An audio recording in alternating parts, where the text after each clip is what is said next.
40% of people report feeling lonely at work, which is the highest level since this era of digital first communication. If I remember back to the days when I started work was my community. The neuroscience on this is absolutely incredible, that all of the oxytocin and serotonin that gets released and the cortisol that drops when we feel like we're being taken care of, when we feel like somebody has understood us and someone has met us. And that neurological balance is absolutely the precondition for great work. Best leaders and colleagues and team members and employees and the best CEOs, the people who are going to be wanted and needed are the people who have the courage to... But if we don't continue to do that, I would question whether we realise the danger that poses for us existentially. Today, we are looking at relatability. I think I've said on every episode this is my favourite topic, so I can't say it, but I honestly do think it is. This is something that is going to help your bottom line, you know. Hello, my name's Philippa Waller. My name is Penelope Waller, and we are two of the directors at 4D Human Being. And welcome to the 4D Human Being podcast. What's it all about, Pen? It's all about your personal and professional relationships. It's about your communication skills, how you lead, how you work and build teams, how you are looking after yourself and your well-being, and how you are much more at choice. What do we mean by that? Well, sometimes we can get a little caught in patterns in life and we can all be a little bit on our automatic pilot. So 4D Human Being is all about helping us get back to choice and being a four-dimensional human being. And your fourth dimension, of course, is intention. So whether it's about your impact, your leadership style, your team dynamics, whether it's about your well-being, whether it's about your communication or your presentation skills, anything that involves human beings interacting with other human beings, 4D Human Being are here to help.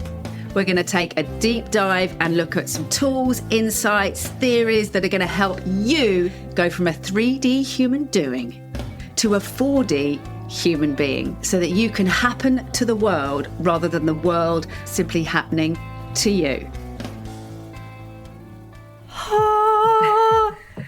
Well, you look a bit like that actually, Phil. You're all sort of white and a bit sort of chakra'd, guru'd up today. It's chakra / nurse. Neither of which I would say are my dominant.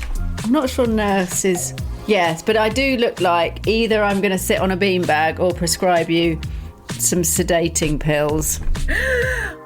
I think there is a super segue there because we're kind of talking the opposite. We're kind of pulling people out of sedation today. Yes. Come on, Phil, Laura. You've got to reach for it. Whack us a segue. I think that counts.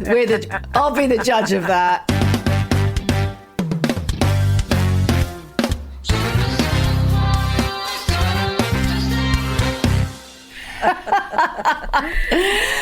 So welcome to this episode, which in our series of 6 skills for 2026 is episode 5. So we have looked at accountability, curiosity, creativity, adaptability, and today we are looking at relatability. I think I've said on every episode this is my favourite topic, so I can't say it. I know, but I have to say... I do think it is. I know, it's got so much in it, and I kind of want to say, I think I might have said this before, but I do really want to say this time, if you only take on board one. But if I think about the work that I do, this arguably sits at the absolute core of pretty much everything we talk about. Comms, leadership, self-awareness, all of these things, balance in life, all of these things. Relatability. I mean, really, at the end of the day, at the end of life... That's it. Relatability. That's it. I remember you saying to me years ago, imagine if you were the only person left on the planet. And other everyday questions. Yeah, you love these sort of questions. Or you might have even said, imagine you're the only person left on the planet, but you're kind of sitting on the moon, like you're up in space, or Yeah. whether you're on the Earth or Earth. And you said to me, sort of what would you think about that experience? And it's a really tough one because, of course, we live in our own minds all the time. We're very often focused on how am I feeling? What am I doing? What am I achieving? Blah, blah. If you take out all other people, it starts being a bit weird. And then you the sort of big start existential. Thinking, what is the purpose of life? And then you come back to people. There's going to be such a thread there because, of course, isolation, social isolation, and what happens to us, which we'll talk about. And while most of us aren't living in a cave or walled up in a 13th century church as an abbess, the You fantasy. love that story. Yeah, I love that story. It's down in my village. You can still see it where she was. I mean, she definitely thought, I'm checking out, this is too much. But that might be more the domesticity. I need to be with myself. Yeah, or as Hugh Grant says in 4 Weddings and a Funeral, I need to be where people are not. But, however, barring actively chosen intentional contemplation, social isolation does things to our brain that is the opposite of what we're talking about today in terms of, survivability, creativity, moving forward. What happens socially, our social engagement system, we'll talk about that. What happens when we're in connection. So today we're going to talk about what do we even mean by relatability? Why is it important when so often we'll say, we need to learn to be with ourselves, which is also true. But which is also true. But yes, and exactly, it's both. That's not how our species is going to survive. No, and also one could argue that in this day and age, you could sit in your house on a computer doing your work, never have to speak to another human being, order your food into your house. Like, we do have choices these days where we can be much more isolated, and that is going to do certain things. Absolutely, to how we're literally. feeling. This isn't exactly. This is not a soft skill. This is hardwired neurochemistry. This is biology. Yeah. And the third thing we're going to look at, of course, is how can you dial up that skill of relatability on a day-to-day basis, super simply, and see the results of why it's so important. I was just thinking as we were talking about this, you occasionally hear people talking about sort of tasks at work and whether they're super engaging or actually, a bit boring. But really what we mainly talk about, the lows and highs, are the irritating people or the lack of communication or connection, or the brilliant moments and the being supported or the being celebrated. Like, that's really what we talk about at work. We don't tend to come back from work and say, it was really great, I didn't talk or see anybody, and I just did a bunch of tasks. I mean, we might have days where that might be a break from sort of social overwhelm, but to be in an organisation where you're working with people who you don't really like, don't get on with, don't really care about, and don't really care about you is probably not very sustainable without some serious medication. No, and I'd also feel, as we were talking about the other day, we were talking about something that you did recently, some people that you met. And of course, you can enter into relationships, I'm doing the inverted commas here, in a very transactional way. So you can just kind of do the perfunctory, you do this, I'll do this, or you need to know this, or, I'm ordering some food, here's your drinks and your food. Like, you absolutely can do that. And if you think about looking back over your life in terms of joining the dots and why things have happened to you and why you've understood things, why your brain has shifted and you've had great experiences and all those kind of things in relation, it's not because of transactional relationships. It's because something has happened where you've met somebody, engaged with somebody, they've changed the course of your life, even in a tiny way. And if you don't do that, you are really at risk of staying in that sort of narrow transactional. None of us are telling the story about the way to the customer service, the leader who, they tell me what to do, they give me a list of things to do, and I do it, and we agree I've done it. Or I came to the restaurant, we didn't really make eye contact, took my order, brought it. That was a really great evening. That was a really great boss. Like, we're just not telling those stories, are we? No. So, I mean, even when we're talking about AI, and you and I have done this, we're not saying, oh, it was really good. I sat down, gave it some information, It was really, really good. And then it gave me some information back and it restructured it. I had such a great morning. We're the only time I love Claude. Yeah, I love Claude. He gives me exactly what I want. And sometimes he says, well done, well done. Even when we're talking about AI, we're talking about the kind of fake relatability that's been programmed in. I mean, it's fake, nuts, isn't it? Phil, it's not fake. Claude It's not fake. Claude, we've got the exactly. best relationship. You are very special for Claude, let's be clear. Other AI bots are available. Okay, so I want to say before we start, we're going to look at 3 particular areas around relatability, which is I've got three ways of doing this, Pen. You can pick your favourite and we'll keep it. I know. It's all been alliteration and rhyming over the last few days. There's one that only somewhat rhymes. There's one that fully rhymes, but I sort of prefer the first 2 of the other ones. So I'm going to give the choice to you. We can go with sharing, caring and communicating, or creating, relating and communicating. Both good. I know both good. I think I'm going to go with the first. I'm going to go with the first. We've actually not gone with the full rhyme. I know. And actually, I'm going to say Claude liked that one better too, Pen, when I gave it to him. There you go. Okay. So what I want to say right up front is I'm going to tell a story about this. So something strange is happening in the world of work because companies are investing all these billions in AI, right?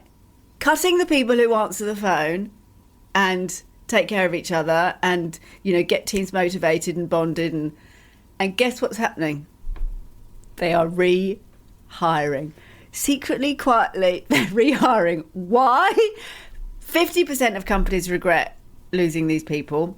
80% of customers that is remarkable. Yeah. And 80% of customers are frustrated, miserable and unhappy and leaving those businesses. I say it's remarkable, Phil. I mean, I think it's remarkable because it feels like we're in the sort of early stages of the AI adoption, and to have that kind of stat already feels remarkable. In and of itself, I guess I'm not surprised. Yeah. And if I think about how I behave with AI bots, Phil, so I have a new strategy. Yeah. I have a new strategy on banking lines or utilities lines, whatever it might be, and that's either written chatbot or verbal chatbot, is I've worked out that my fury gets to such a level that now all I do is I don't answer their questions, I just repeat, I want to speak to an advisor. I want to speak to an advisor. Yeah. And I'm just trying to cut through because I've worked out not only does it not help me, it makes me furious. There's a lot of angry people out there. Now, I'm going to build on this because it's not only that we want to talk to a human. This is really important as a bridge. We want to talk to a human who has the skills we're talking about. And this is where my story comes in. Because it's no good replacing AI with someone who does this, who churns out information in the same way or goes through some sort of script. That's not the answer. Really, this is really important. It's no good hiring people back and saying stick to the script. That's not going to do it either. This is where the innovation and the kind of build has to come. So also customer service differentiation as well. 100%. Yeah. If you're moving house and for some reason you can't go with the same energy suppliers or utility suppliers, and you Googled who to go with, and up came, here are your 3 options, all of them fairly similar price point. Here are the ones you've got humans on the customer service. No question. Brainer. No question. No question. No. So, I mean, that is so clear. So, story of my pavers. So I got some pavers to have a path laid, and the builders didn't think they were good enough. And so I said, don't worry, I'll go back to the company. Now, wasn't particularly successful, but what I experienced was 2 people who empathised with me, who even though I didn't get the situation resolved, I feel very warm towards them. And if they were running the company, I would probably buy from them again. They were super empathetic.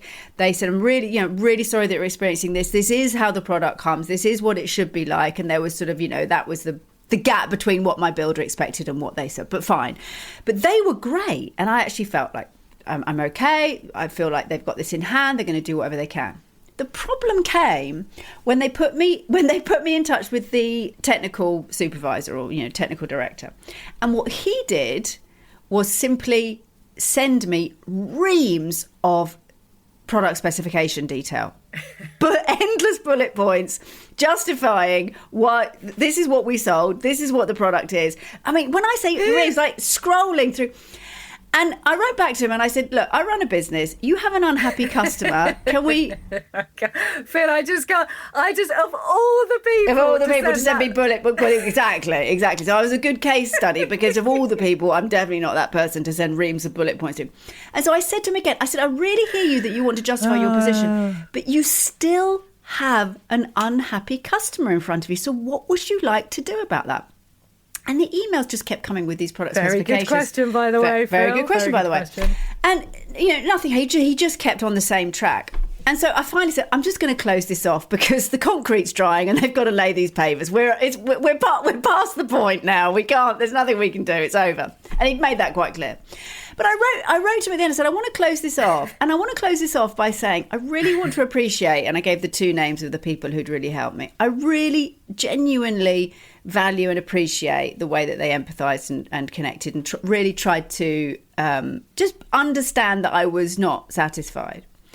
And I want to say to you, just have a think about, in terms of sort of leadership and communication, do you really think that an unhappy, frustrated, angry customer, do you really think that the one thing that they want is reams and reams of detailed data and product specification information? And if that's genuinely what you think, then I think that there's some development and growth for you, and you might want to think about your communication skills. I just leave that with you because I won't be dealing with your company again. Now, blah, blah, blah, whatever, you can, think that's reasonable or not. But I thought he's so far off the mark in terms of the relatability piece that it's bad business. Totally. Well, and genuinely, I was genuinely saying, this is something that is going to help your bottom line, Yeah, and to be fair, Phil, and how I talk about your company. Lots of people are not even aware of the impact of how they are relating or not relating. And this really sits at the core of this skill. And that is such a beautiful example of the underlying intention that person probably had was, I need to demonstrate that we were right and the product is correct, and she just hasn't understood something. Right. Now I totally understand that. Totally. It's rational. It makes perfect sense. Yeah. But it is not the same, and so often that intention is not the same. In fact, it can often be the polar opposite of putting yourself in the other person's shoes 100%. And your intention being, I want to understand them. Yeah. How they're feeling and how I can make them feel better. I know all the stuff I've done right, but is that the thing I need to share, or do I need to think about them? And it's that perspective taking that we so often talk about is, am I talking from my perspective and what I think and what I want, or am I thinking about their perspective? And if all of us could sort of shift 5% into the other, boy. And also what's interesting about that is, although we probably all have that first position of, if only they knew what was going on for me, this would be different. Of course, all of us have got that. We're only in our own consciousness. But what we don't know from that position until we've done the development is, not only are they going to feel better when we perspective take, but I know it feels impossible to believe from the defensive ego position, but you will feel better.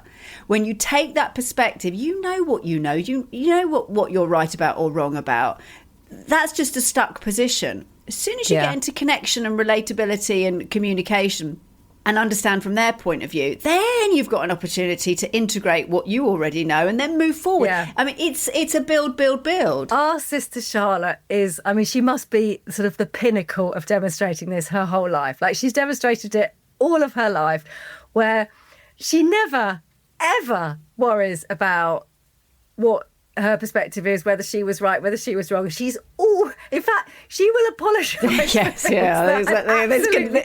This exactly. She takes it. This she could go takes to it the a bit extreme. Exactly. But people really, really like her. Yeah, of course they like do. dealing with her. Yeah, of course they do. Well, she's the opposite of what many of us have become. You know, there's been so much emphasis on productivity in organisations that we have kind of turned ourselves into machines. And I think this is the exciting bit about this particular skill, relatability, is the AI, if we flip the fear on its head, it offers us a real opportunity, because so many people are kind of dissociated, numb. They feel like they're just machines having to just churn out work. They're burnt out and exhausted. We have such an opportunity here, not only to collaborate with AI to become more efficient, so we're not spending so much time in kind of what they call the grind culture, just grinding through, but also that we really start to put a focus on the skills that are superpower that we have, that AI and tech doesn't have. So it is genuinely an opportunity for us. Yeah. And this is a real moment culturally. And as you said before, you know, what I like about this fast-moving world we're in is people are already doing the research around the adoption of this technology that feels very new. I mean, to some people, maybe it doesn't feel new, but it feels like we're moving at speed and people are doing research at speed and we're shifting ideas at speed. So there's some really interesting stats out there around how we are, how the world of business is sort of responding to, these kind of digital shifts.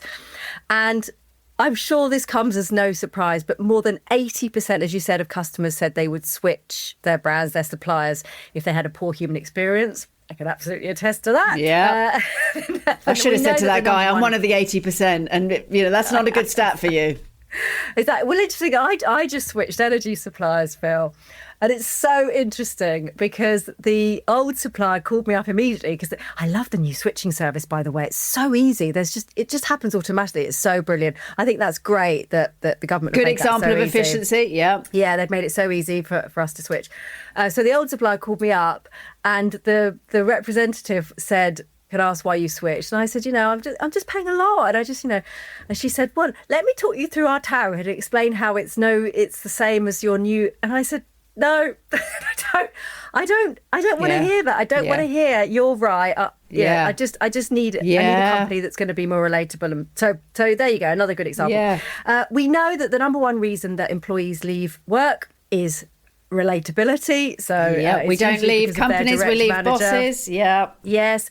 People are 7 times more likely to stay in their organisation when they feel a sense of connection and belonging. Again, we know this. And we can often think it's much more about much more tangible things like pay or promotion opportunities or workload. And of course, those things are factored in, but you're going to stay. You're more likely to stay if you've got connection and belonging. And this one made me a bit sad, Phil, I have to say. So 40% of people report feeling lonely at work, which is the highest level since this era of kind of digital first, let's call it digital first communication. And if I remember back to the days when I started work was my community. I mean, particularly when I was young in my 20s, it was nearly 100% of my community and social life. Yeah. And so that makes me feel very sad. Yeah. I really hear that. I mean, this something came up for me at a birthday do the other day, and I was talking to someone who's in the military. Super interesting. As soon as you hear the word intelligence officer, you're like, I'm in. You're like, I'm in. You're like, I've sat in the right chair this evening. I'm putting up a chair, glass of wine. Let's go. I got some questions.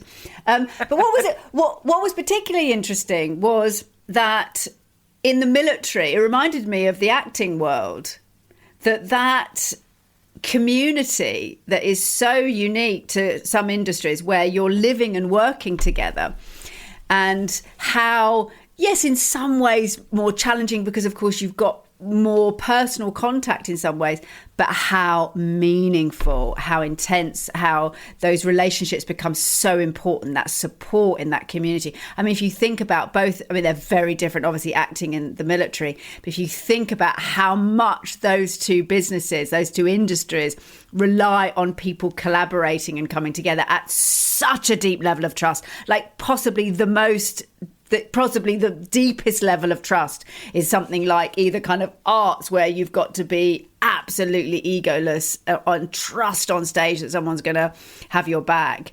And in the military, you're literally talking life and death. And it was so interesting. I thought, yeah, that's what makes it so kind of almost addictive, is that kind of experience in that community. So let's go through these three. So we've stuck with sharing, caring and communicating. These really aren't soft skills, and they're also not personality types. So this isn't about kind of performative relatability of sort of just doing the right. I've got to be the leader who asks how's everyone feeling? Like, it's not that. It's genuinely taking those moments, being present in your own way, what feels authentic to you, though taking those moments to just pause the task for a moment and really know the person in front of you. And this goes to stories you've told in business where you've had a boss who has treated you and one other person so differently because one person needs really telling and really, quite hard boundaries or kind of direct communication to get something done or to pull the old socks up and drive a bit harder.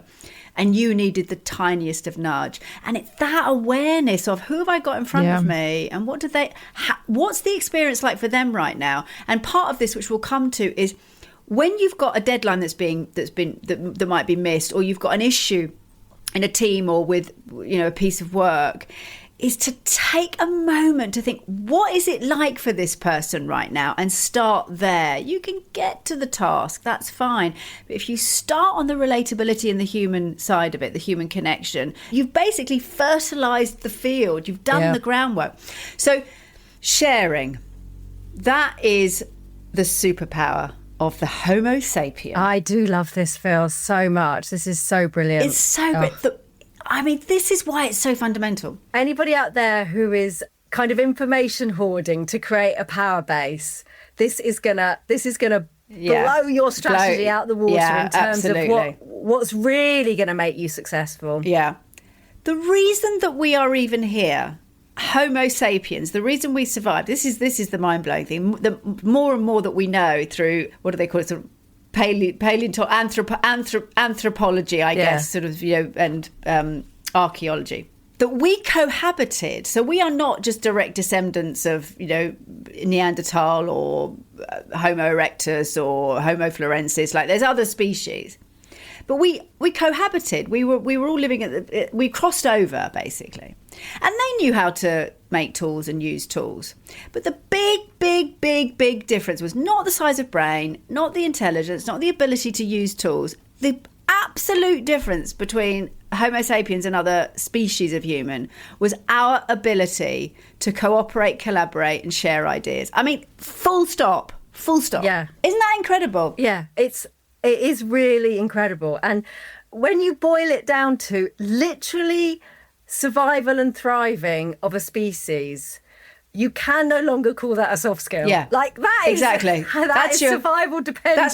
That's your core skill, really. Exactly. Yeah. So because we were building on each other's ideas, and the wonderful woman who she did a documentary. I'm just going to look her name. She did a documentary on the BBC called Human. Definitely worth a watch. Ella Al-Shamahi.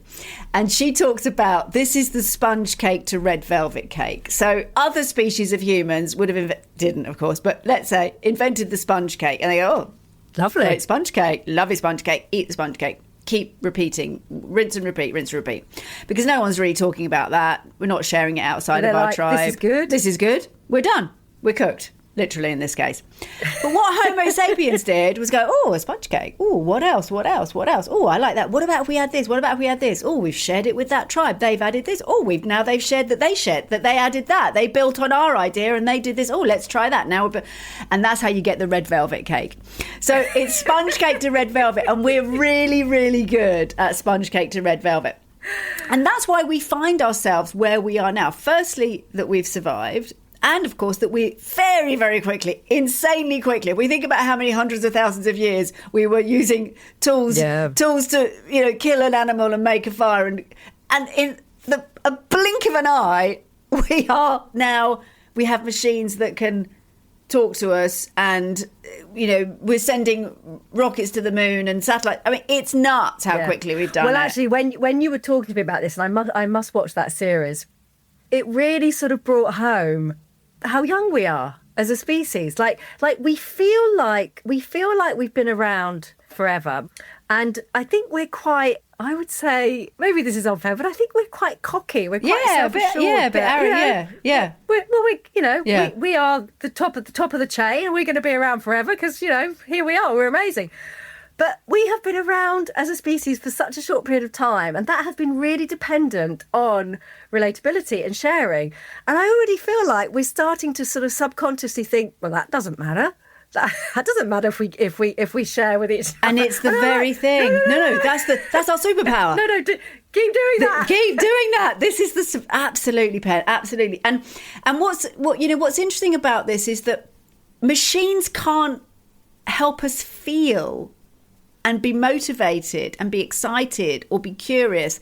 It's just information. And we think in many areas of life, we can sometimes look at the surface level, what's sort of above the waterline, and think, oh, that's the important thing, that information or that's that working, or those words or that language. But of course, what we're really motivated by, I mean, if you want to motivate your organisation into a massive transformation or change, you can give them all the stats that you like. They'll walk out and go, all right, those are the numbers. You tell them a story and, you're that leader. I mean, it's true. It's why we do it. We're meaning makers. So sharing is building on ideas, and it's having the courage. And this is the word that we really want to hold on to with this. Generosity. The generosity to share and output and the reduced ego, or the healthy ego, we would call it, that doesn't need a complete finalized, I don't need to invent the rocket or the satellite that goes to the moon. I need to have one bit. And that's the other part of this, that in small tribes or groups, you have to be really good at everything to survive. Yeah. But the more that we collaborate and the more that we're in those expansive, collaborative, cooperative, sharing groups, we only have to have a tiny bit. We just have to have our bit. And that's really important with sharing, is give your bit, and that's great. That is your bit. And other people will build on that. And be excited about that bit rather than having to be all of it. So that's the sharing bit. You could argue that, of course, the danger is that we all get very insular and isolated, and we're protective and not sharing and not communicating. And we're very fortunate that throughout history, for whatever reasons, and it flexes and flows and fluctuates, but throughout history, we have had enough periods of time when we have shared and collaborated as human beings that has allowed us to continue to survive and thrive. If we don't continue to do that, albeit that we'll have periods of time, perhaps when we're more protected, but if we don't continue to do that, I would question whether we realise the danger that poses for us. Absolutely. Existentially. And I think this is the antidote to the fear. Again, that's what this series is all about. But this one really is the antidote to the fear. If you're frightened that technology is going to have this, yeah, exactly, have this, and it's us being at the edge of our ideas and thoughts and creativity and sharing those. That is what AI and tech can't do. So it's sharing, let your ego take a back seat. Yes, and creating psychological safety so that you are creating environments where people feel they can share. That's your first pillar for relatability. Your second one is caring, and this is genuine empathy, genuine attunement. Now, this is not sympathy. This is genuinely, like you said, perspective taking. I would also add compassion into there. Now, I think it's important to say we'll all be on different parts of the sliding scale on this. Some people are deeply empathetic, almost highly, we call them highly sensitive people, feel other people very deeply, other people not so much. That's not the point. The point is that wherever you are on that scale, you're stepping into that. You're using where you are. And for some people, that might actually be having to self-protect to some extent. Yeah. But the neuroscience on this is absolutely incredible, that all of the oxytocin and serotonin that gets released and the cortisol that drops when we feel like we're being taken care of, when we feel like somebody has understood us and someone has met us. And that neurological balance is absolutely the precondition for great work, for all the other things we've talked about, creativity and adaptability.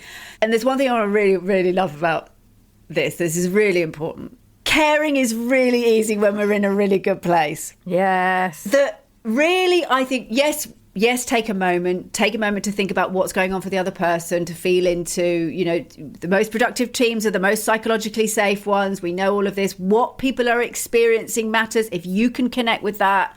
I mean, I cannot tell you how many people talk to me about the leaders that they have or have had in the past. Those are the leaders that people talk about, the ones that were human connectors. Yeah.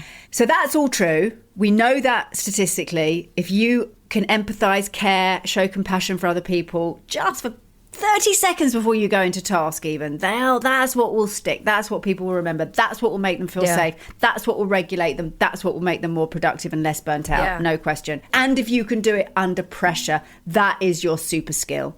If when you are under pressure, when you are dysregulated, if you can start getting really good at taking a breath, taking a moment and not reacting from that place, but under pressure, caring for other people, you are one of the toppity top humans. And seriously, that is what is going to differentiate you as a leader.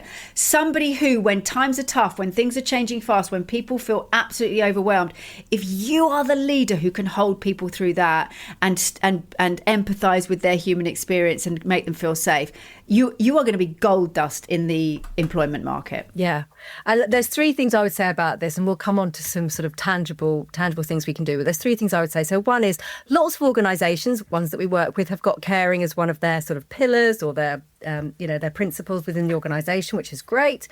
My offer would be, does that move from understanding into behaviours? So what are we actually doing to bring that to life? The second thing I would say is that I think that young people are really good at this. I think young people have got a lot of empathy and caring globally. You know, they seem pretty good at thinking about how other people are feeling. And how the planet might feel, And how the planet is feeling. You know, I really hear my kids talking like that. So, you know, leverage those young people in your organisation. And the third thing I would say, and this for me is the big one, if you don't practice self-care and self-compassion, it's very difficult to care for other people. So just notice how you speak to yourself as well. Be caring to yourself. It's easier to then care for other people. Yeah, and I want to say something on that, because some people say, I really hear that. I don't know how to do it. And this goes back to the neural pathways. I know it feels like you're just doing a made up thing by saying it's okay, talking to yourself and saying it's okay, I know this is tough, you're doing the best you can. I know initially that feels like, but what's that going to do? That's not going to do anything, and I don't really even believe it. That's normal, and this feels really important in this kind of self-compassion, and even to other people. If initially you feel like, they're going to think I'm an idiot, or that's not how I lead, these are the kind of initial road bumps or hurdles to get over. Of course it's going to feel unfamiliar. Of course it's going to feel weird. Of course your brain isn't going to believe that you really care about yourself because you haven't developed those neural pathways.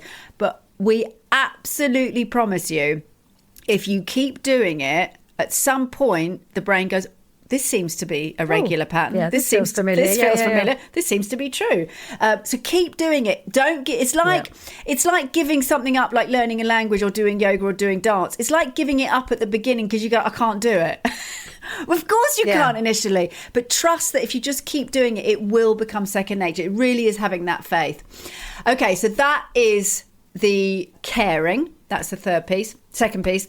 The third piece is communicating. And we've touched on this in terms of storytelling, in terms of the difference between a piece of tech, even an AI voice, and how it sounds. You know, don't you? When you're on a chat space, you know if it's a bot or a human. You just know. The attunement, the breath, the pause, that slight tremor in the voice, the passion. I mean, this is what we were talking about earlier. Whether you're giving a big presentation or trying to, initiate a transformation, a change in your organisation, whether it's a big piece or a keynote, or whether you're stopped in the corridor because you think someone isn't in a good place. Yes, they're hearing the words, but we all know that's not really what we're hearing. What we talk about communicating, if somebody says, how are you? Yeah, how are you? How are you? You all right? That's one thing. If someone says, how are you today? Yeah, different, very different. And just because of the pace, the tone, the breath, the intention behind it. That's what communication is. If we go back to our Homo sapiens, before language, how were they communicating that they were, quite fancy you, quite want to breed with you? It would have been through tone and feel and body language. So this is why, this is huge for us at 4D Human Being. The way that you communicate and the way you make people feel is going to be one of the biggest differentiators in this age of tech, this age of information, this age of AI, because that cannot be replicated, that interaction. And that polyvagal system, that social engagement system, knows when sharing, caring and communicating is happening. And when we click in out of the fight or flight, out of the sympathetic into the parasympathetic, into the social engagement system, we are at our absolute best in terms of creativity, connecting, communicating, co-creating, idea generating. And we can do that through how we make people feel, through the way that we communicate. So there's a reason we have all these hormones like oxytocin, endorphins, all of these things, serotonin. Like, there's a reason that our bodies have developed to release these, because they do something to us in terms of how they influence and motivate us to act. So we cannot afford to ignore them and think, well, that doesn't matter. That's in right. terms of absolutely in terms of how we operate and work. Exactly.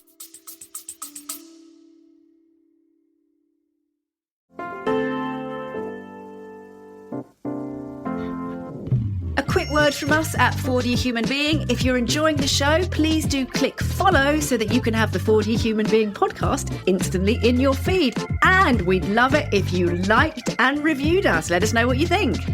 Please do think of one or two people that you could share the 4D Human Being podcast with. Somebody who would really benefit from the content you're listening to right now. Back to the show.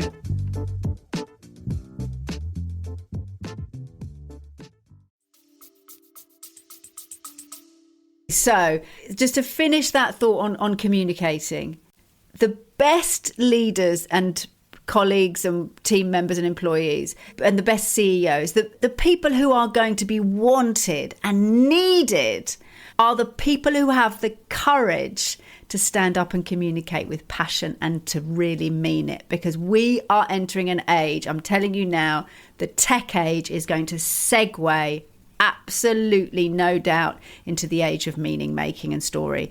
And those are the people, because that is what is going to keep us going, is what's going to save us. So stand up with passion and meaning. Do not stick to your script. Do not just get your stats out. And I can't tell you how many leaders are now, even in the areas like finance, are coming to us and saying, I need to be able to communicate not just the stats, but I need to help people understand why this transformation is so important. And that's real communication. Exactly. There was a couple of politicians speaking over at the weekend here in the UK. We've got a very interesting time politically, and I won't name any names, but one of them was talking very much from that relating. I know how you feel. They were talking about the shared experiences that they had, 20, 30 years ago, really talking about the social interactions, the community, the experience, all feelings, all of those things.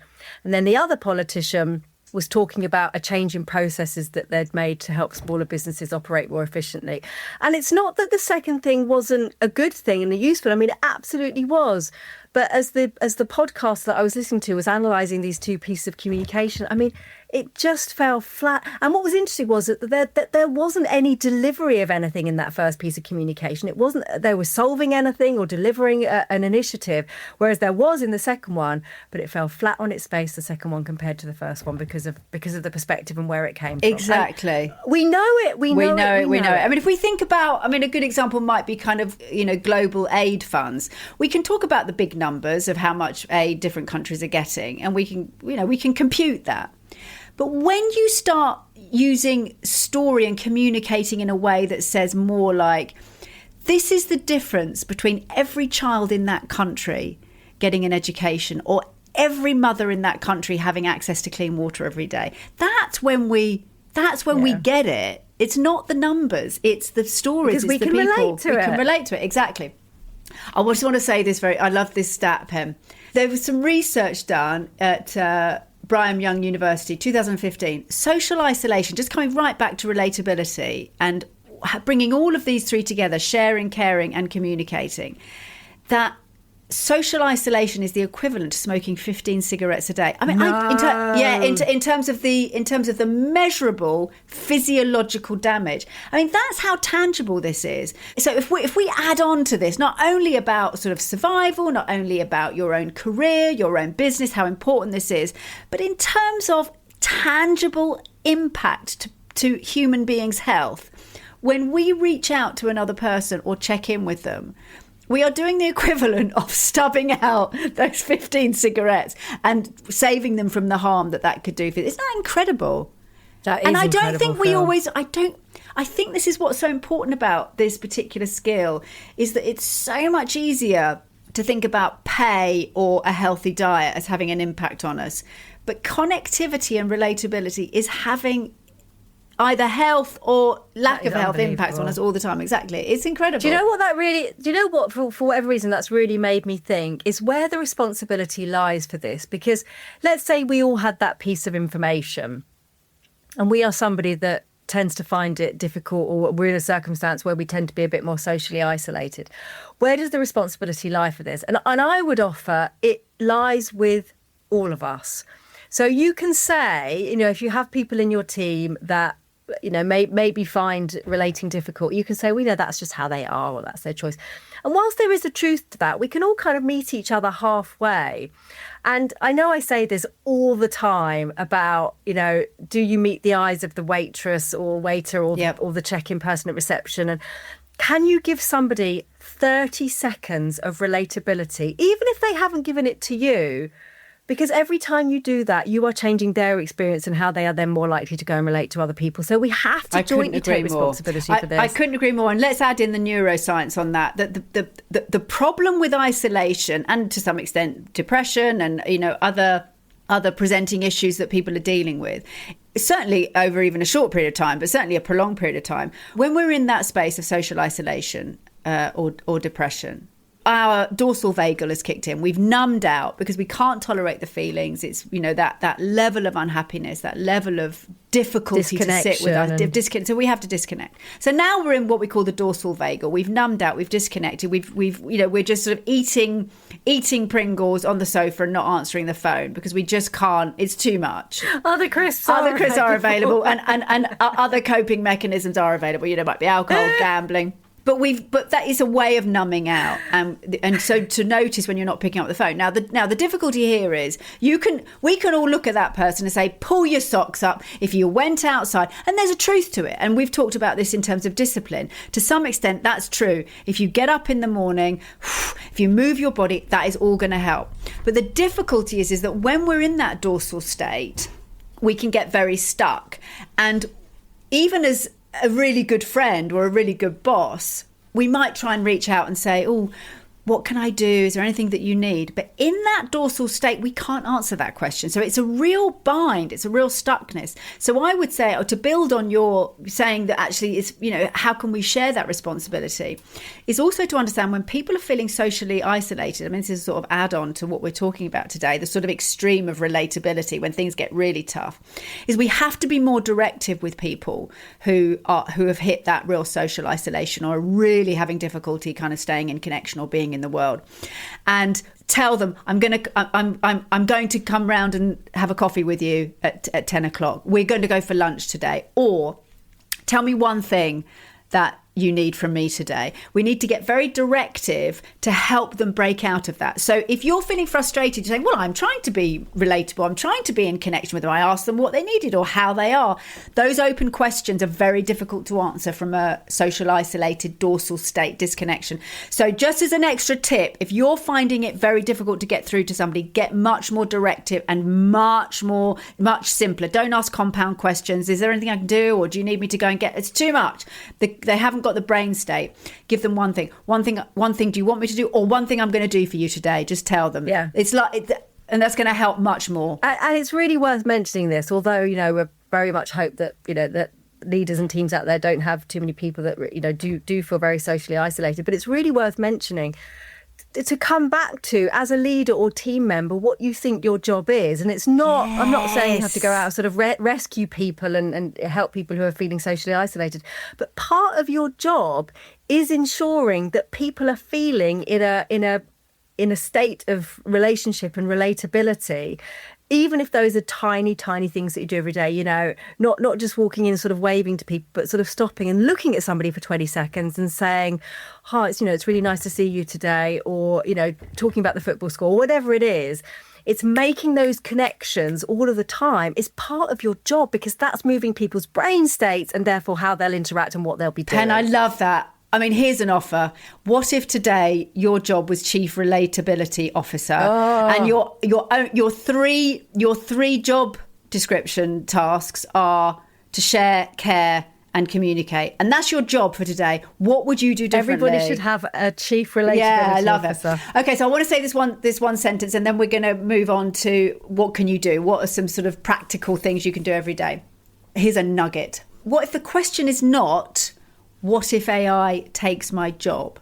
What if the question is, what if AI frees me from all that sort of grind culture and too many tasks that makes me less human? And what would I use that freedom to become more of?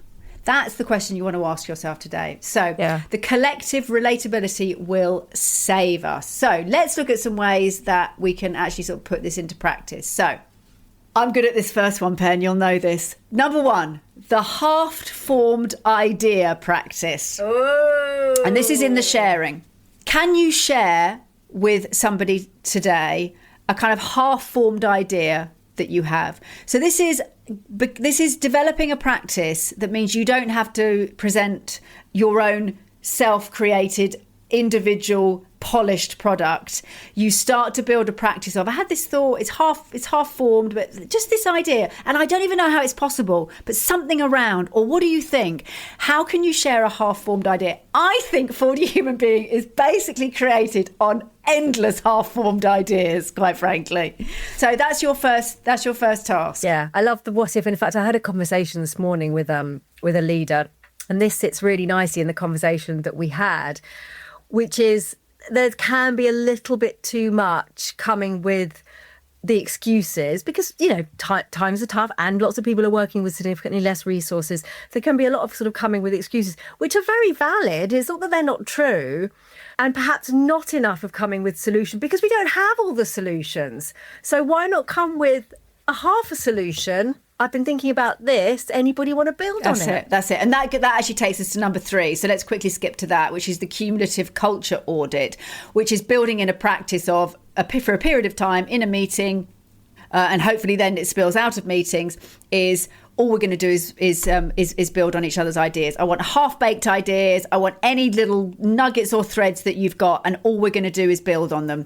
for a period of time. And that brings us to number 2, which is, of course, the yes and. You build into your culture, at least to your meetings, your culture, at least for a period of time, the yes and. There's no buts. There's no killing any ideas. All we're doing is sharing and building. I mean, that's how great improvising teams are made. That's how great ideas have come about. If you don't have at least some periods of time where you know that whatever nonsense comes out of your mouth is going to be built on, you'll never offer it up. And you will miss so many ideas. I mean, the untapped potential as we move forward are your people and the ideas that they have. It's not going to be your machines, it's your people. And if you don't create it's like having AI and then not plugging it in. I mean, if you're not plugging your people in, then they're not going to come up with the ideas, and you're going to fall behind, no question. And if I can add something on this in terms of the sharing culture, which is, have you got the forums? Have you got the space in your organisation for this to happen? Because very often we're on emails, we're telling, we're solving, or we're giving an update. Is there space? Are there forums for sharing of ideas? Yeah, exactly. Okay, caring. This is number 4, name and acknowledge. You're going to ask how people are, not as something to get through to get to the agenda, but as the meeting. This is absolutely part of your meeting, is how are people doing? I really want to know how things are. How are things going? What's it been like for the last week? What's that project? What's the experience like for those of you on that project? Ask these kinds of questions, not as a nice add-on, but that's going to tell you so much about how likely you are to A, get that project done on time, B, for that project to be innovative and full of great ideas and energy, and for the client to be above and beyond satisfied.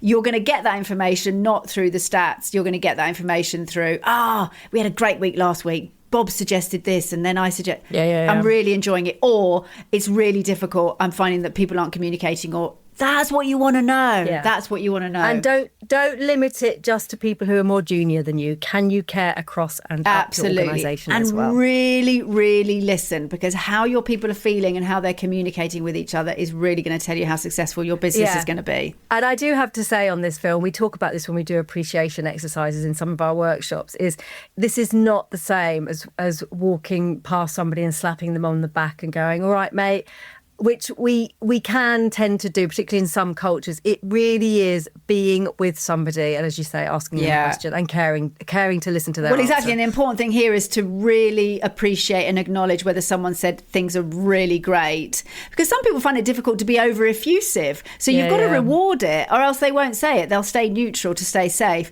And equally, if someone says, I'm finding this really difficult, I'm really, really pleased that you said that. If you don't say that, if you don't show that you want to hear that, or if you show any signs of, oh God, Jill's complaining, that will stop and you won't have that information. Yeah. And that is going to be to the detriment of your business. Perspective taking before problem solving. We talked about this. When you've got an issue, when something difficult's happening, or when people can't get through a roadblock, don't just go to the issue.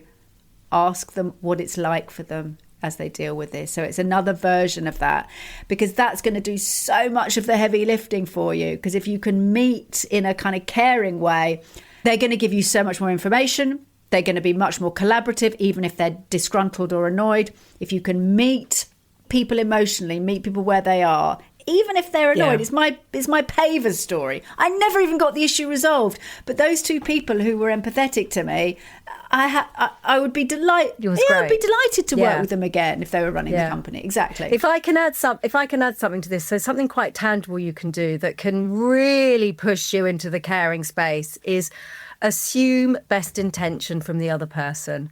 So if every conversation you go into, you assume that they are doing their best, trying to be helpful, even if you don't feel like that, if you can assume that, you're much more likely to step into a caring space. Yeah, it's so true. It's so true. Catch those assumptions. Yeah. Okay, number 6 is the caring under pressure commitment. I think this is absolutely one of my favourite top tips, because I think we'd all be pretty impressed with ourselves if we could show empathy and caring under pressure, because it is the toughest. This is the most powerful thing you can do, no question. If you can start practicing in those moments where maybe you've got somebody under pressure in front of you, maybe you're starting to feel under pressure, your heart rate's up, you're feeling stressed, you're feeling worried, you've got a client waiting for something, or a peer or a boss waiting for something, you're under stress. If you can have the self-awareness and the self-management to take a pause, take a breath, and simply ask, what does this person need from me right now?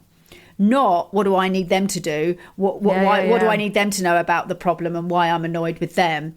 What does this person need from me right now? Now, this is the difference between thinking that, well, I can only do that if I'm feeling okay. It's the difference between that and, I know I'm dysregulated, I know I'm annoyed, and my intentional choice at 4D human being, your fourth dimension, is so important. My intention here is to ask them what they need right now. I might still be raging inside, but I can differentiate between my own emotional response and how I want to show up in connection and relationship. Very nice.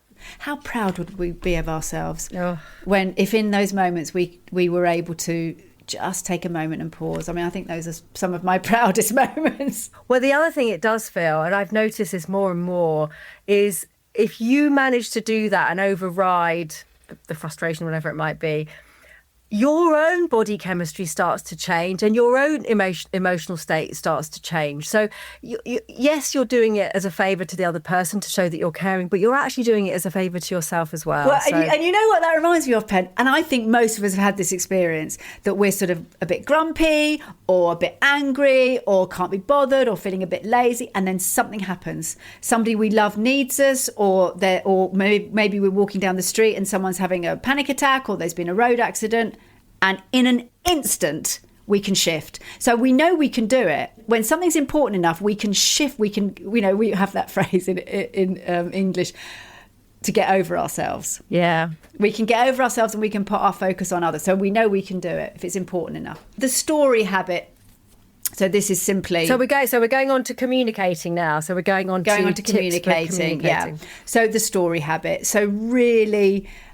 You've heard us throughout this podcast, throughout the week. When I've known we're doing this podcast, I'm thinking, that's the story I want to tell about that. Is building that habit of, I'm not going to go through a whole meeting. I'm not going to give a presentation without telling a story. I mean, it doesn't have to be complex. The day I got the brownie in the cafe and they changed the recipe, that's your story about change. And I really didn't like it at first, but actually... After about 5 bites, I thought, actually, no, this is quite nice. It doesn't have to be a huge story. Yeah. It's a story that, I love the story harvesting, Phil. We tend to do it all the time now because we're so interested in meaning making out of the experiences that we have, and it's collecting those little stories. It's a wonderful practice. Exactly. Number 8 is passion as preparation. I mean, this is something we talk to our clients about all the time. All of those hours you spend on a script, all of those hours you spend on a slide, do you take a moment to connect with why you care about this so much, why this is so important to you, why you really want people to understand this, hear this, feel this. Take that moment. Why they might care. Yeah, what exactly. And this is about neurocoupling. If you don't care, if you're just giving information, how on earth can you expect them to care? If you find yourself saying, I just don't know why my team or my people aren't more fired up about this. I can't understand it. I've given them all the information. Well, turn the old mirror back and get yourself fired up about it. Well, and as I always say, Phil, if ever I ask somebody, why are you doing this presentation, and they say I need to give an update, I have big sort of red flashing lights go off at that point. We're like, okay, let's circle back to that question. Yeah. Why are you doing this? Yeah. And the answer cannot be update. In fact, I did it exactly. What do you mean by update? Exactly. In fact, I did it once with the client, and before I asked the question, I wrote down the word update on my pad, and then I asked them, and they said update, and I held the pad up to them, and I went, no update. Thank you. Exactly. No updates, no product specifications, communication, passion, meaning, story. Okay, and number 9, the final one, is the presence practice. And you can do this really simply. Put away your laptop, put away your phone, take regular moments throughout the day to have a conscious decision that you're going to be present. I mean, turn those notifications off your laptop. We all know when everyone's eyes are distracted because emails are coming in. Yeah. Make a decision to be really present. Presence is not a luxury in this age. It is an absolute necessity and essential skill. Probably in kind of almost one daily practice, presence will do a lot for you. Because if you're really choosing, I'm just going to be here for the next 5 minutes, I'm just going to stop my brain going to the next meeting, I'm going to be with this person for 5 minutes. That is relatability in practice. Yeah. Well, and existentially, Phil, presence in the current moment is literally all we have. It's literally all we have. Absolutely. Yep. Make that decision to make the person in front of you the most important thing in this moment. That isn't just a kind of woo-woo sort of idea, Eckhart Tolle, the power of now. That is absolutely the core of what we're talking about, that machines cannot do, but you can. You can do that in the next 5 minutes. So... celebrate your connectors. Sharing, caring and communicating. Celebrate those 3 things in your organisation. When you see people connecting and being present for each other, when you see them building on each other's ideas and communicating with passion, celebrate that in other people. Build that culture. This is our superpower. This is our superpower from the past as Homo sapiens. It's why we're here. And it's the superpower that is going to drive us in to the future. Totally. And if you haven't got relationships and relatability as a core part of your job description role, then I would get it in there. And the second thing I would do is I would talk to my peers, my team members about relatability being part of our job, part of our team. And I would ask them what that means to them in terms of daily practice, because we cannot keep it at the conceptual stage. We have to behaviourally bring relatability into our day-to-day. And lots of us do it. But as you say, Phil, when we're under pressure and we have to get things done, that can go out the window. It is so important. And in the world where AI will be able to do a lot more, we are going to be looking to the people that are relatable, that are really, really good at this. Absolutely. That's the skill we're going to want to see. Absolutely. Put your Superman, Wonder Woman cape on, look at your computer when you've got your AI page up and say, I've got a power that you will never have. I'll see you later. Thank you so much for listening to this episode of the 4D Human Being podcast. We hope you enjoyed the show. Do take on board some of the insights, tools and tips, because every time that you try something new to get back to choice, you are making a vote for the you that you want to become. And I love that phrase, Pen. I do too. And please do share this episode with somebody that you know would really benefit from the lessons and learnings we've been chatting about today. And of course, if you're interested in more from 4D Human Being, do get in touch. We run workshops, trainings, online, in person, conference events and keynotes. We've got the 4D On Demand platform for your whole organisation. And we do have a free Essentials membership where anybody can sign up for absolutely free to access some of our insights, tools and tips. So do get in touch with us if you'd like to hear more. We cannot wait to hear from you and to carry on the conversation.